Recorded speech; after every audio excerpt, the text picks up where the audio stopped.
Samedi prochain, c'est la grande finale de The Voice sur TF1. Depuis plusieurs semaines, nous avons découvert toutes les histoires plus désopilantes les unes que les autres de nos candidats de cette année. Je vous rappelle que le grand gagnant ou la grande gagnante aura la chance de remporter le trophée The Voice et d'avoir son histoire publiée sur le site videmerde.fr. Et ce soir, il n'en reste plus que 2.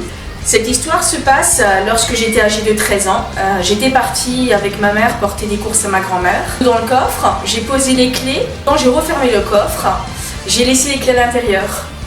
Le problème, c'est que ma mère avait une Ford Escort et que lorsqu'on fermait le coffre, tout se fermait, impossible d'y accéder sans les clés. Et mon père, lui, n'avait pas le double des clés. Il a dû rentrer à la maison, qui était à plus de 30 minutes de là, récupérer les clés et venir les ramener à ma mère pour qu'on puisse enfin rentrer à la maison.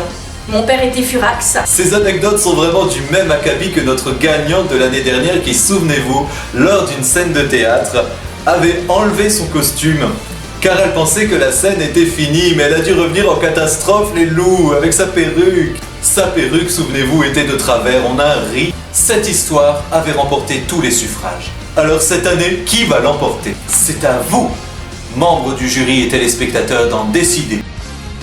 The Voice, samedi prochain à 21h10 en direct sur TF1.